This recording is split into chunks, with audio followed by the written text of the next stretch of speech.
What is easier, naming your children or naming your businesses?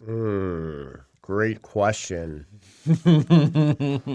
If you name your children the same name as someone else, you're not going to get in trouble. There you go. And you're probably not going to get sued, although I'm sure there's cases of parents getting sued. When you name your business, there's a lot of things you have to think through. Not unlike naming a child, but there's a bunch of like legal things and there's just general business stuff that you really should think about. Is that where you typically start, on the legal, practical side of things versus the branding, marketing side of things, creative side of things? It's a dance because a lot of good names are taken, the names that you like and you're probably gravitating to. Each business has different risks, meaning like if you plan to be a national brand, you really, really have to go through this and then some. If you're planning to be a mom and pop shop in the corner of a rural town, it's a little bit different. If you're like an online coach, that can be different too. So there's a whole bunch of nuances, but I would say in general, once you have the idea, once you're going to move forward and you're like, okay, now it's time to start thinking through a name, because it's an exciting part of building a business. Sure. The first thing you have to do, and this is before you hire an attorney, is use Google. No, I mean, seriously, you have an idea for a name and that you're drawn to it. Like every name that I've created, I've been drawn to for some reason. Yeah. I always wanted to create a business Go for as long as I could remember. And it was going to be Go Real Estate, Go blah, blah, blah. So I was really drawn to that. But the first thing I did is I started to Google Go and Go Brewing. There was nothing like it around. So that's like step one. But that doesn't mean you're safe by any means.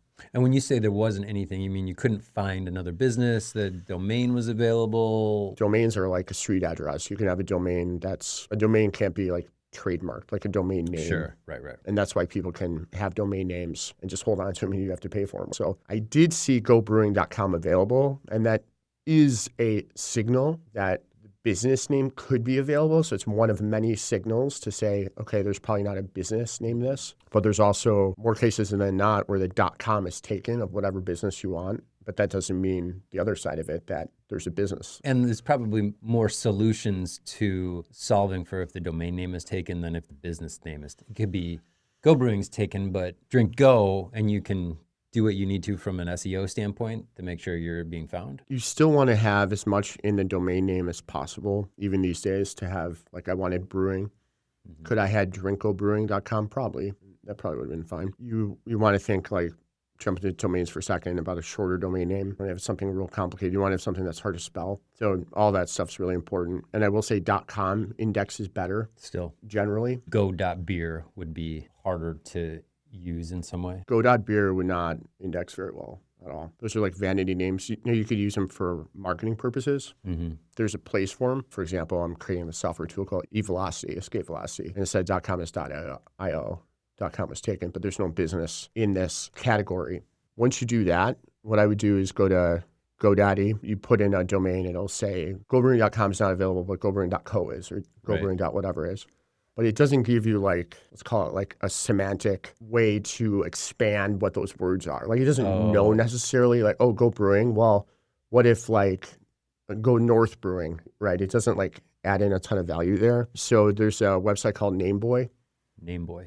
Yeah, NameBoy. And you could put like Go Brewing in there as an example, and then it'll come up with a bunch of other names. But the nice thing about that is it says if they're available or not, right on the side.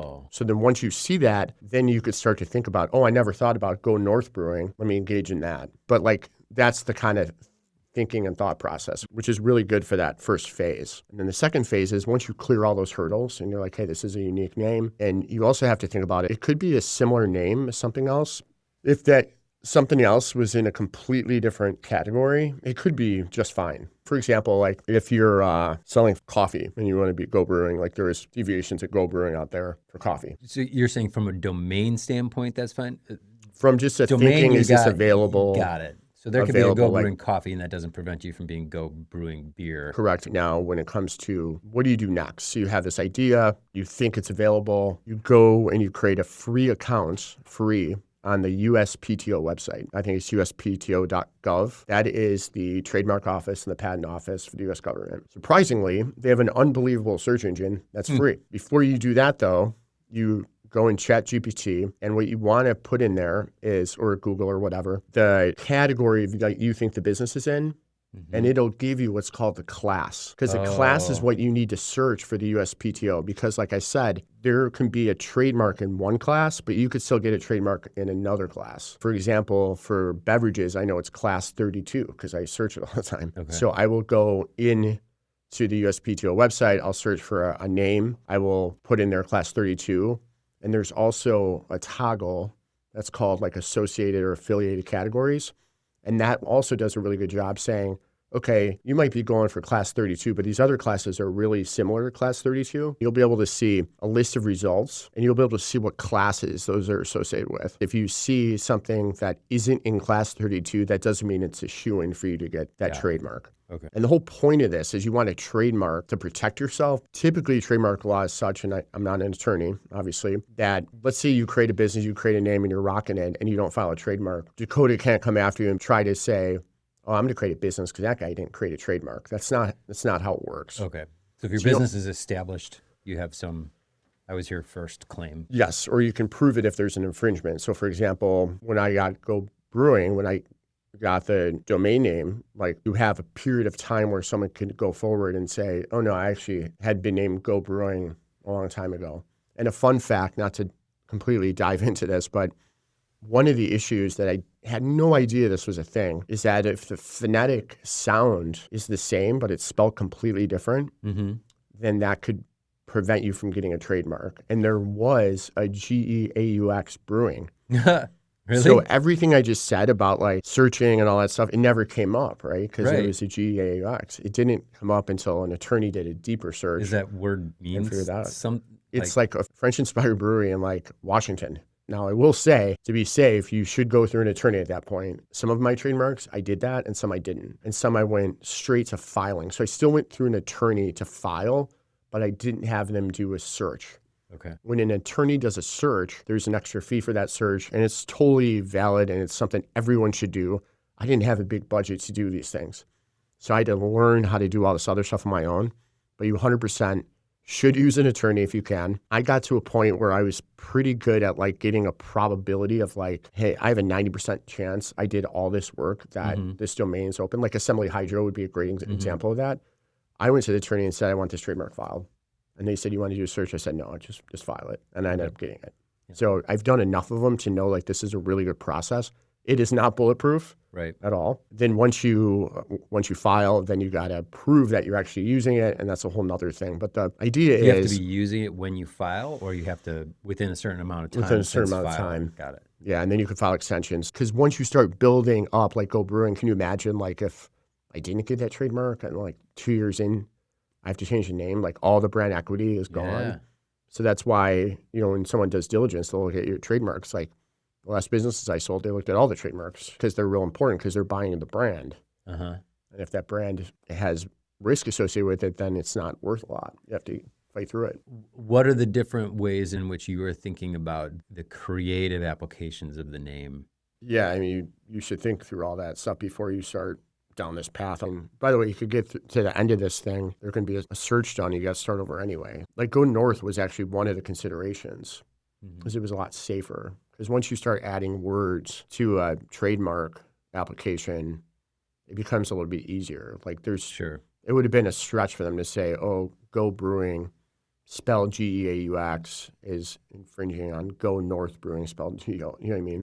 But my gut said Go Brewing is so much better. You weren't sure you could get Go Brewing because of this GEAUX brewing that was out there, and so you thought about Go North, and some attorney said, yeah, that's the safer bet, and you decided all the attorneys to... said, well, I talked to two. But you rolled the dice like, no, There's something in my gut that said, I really believe in Go Brewing, and I knew the risk, though. That's what I want everyone to learn here. You can take calculated risks. Sure. But you just have to know that they're a risk. If you go in this and you don't know they're a risk, like you're going to be surprised. The risk is because of the time it takes to get approval. When you create a name, it is the cornerstone of everything, every document of everything. Now you could have different company formations names, but for all intents and purposes, like the way your website looks, to logo design, to can design, to everything is built around your name. So I had to definitively say real early on, here's our name. And I had to make a judgment call against the advice of attorneys to go with something that had the potential to bite me in the ass later. How long was that period in which you were exposed? There's two things that happened. So it was months for the GEAUX in the sense of like I emailed them and they never responded. Then coincidentally, a couple months later, I was going out to a wedding in Washington. I was going to go there and I looked it up and they were closed. They had just closed. They went out of business. So I was like, well, that's a good sign. That doesn't mean you could just get the trademark though. Right. But it's a good sign. Yeah. So then I kept plowing forward and something came out of left field where there was Go Brewing, like it was like a beer kit. It wasn't even like a brewery. That's what I mean. These associated names can bite you. Oh. Because it was like this home beer kit, but it was established in another country. And they had filed right around the same time I did. Now, when we formed the company, it was like 6 months earlier. So my date of use was actually way earlier than when I was applying, which was a positive in this case. So then I went through another year of like, am I going to get this trademark? I was just on pins and needles. Yeah. And then at that time, I didn't even have investors. And that's one of the reasons why I wouldn't even approach it, because I thought it was so risky. Yeah. But that's the kind of stuff that you have to think through. But my gut was like, this is the right thing. Yeah. Luckily, it panned out, but it could have been the opposite, right? We could have had cans, cartons, everything. And then all of a sudden you're like, okay, well, what do you do then? So I'm glad it worked out. So I did get the trademark and it was the best trademark I ever got. So it's like, it was a risk. And then I learned through like all this stuff, like how to do this. A litmus test, by the way, is can it cause confusion in the marketplace? That's what the examiner thinks about. Mm-hmm. So if it can cause confusion, you're probably not going to get the trademark. Yeah. And I'd argue like GAUX, could that cause confusion? Well, if someone says go, like that's why there's the phonetic side of it, Yeah. right? In the world of social media, how important is that a factor, if at all? Of like when you're looking for domains, are you also looking for social handles? Yeah, that's a good point. And for Facebook, there wasn't the Go Brewing available. For Instagram, there was. For TikTok, there was. For YouTube, there was. For Facebook, there wasn't. There was some other thing in another country with that taken. So then you just create a deviation of it, and it's not that big of a deal. Like you said, drink Go Brewing. But yeah, and that's another thing to look at. Is like you look at Instagram, you type your brand in there, all of a sudden you start to see things, and that's happened before too. Yeah, so it is harder than naming a kid. Yeah. I mean, I named my son his middle name Quinn because we had no idea what to name him for his middle name, and his first name's Grayson. And it's Grayson Quinn Chura, and it sounds cool, and there's like nothing else behind it. So I would say that, yeah, to your point, this is a little bit harder. Yeah. That's solid advice.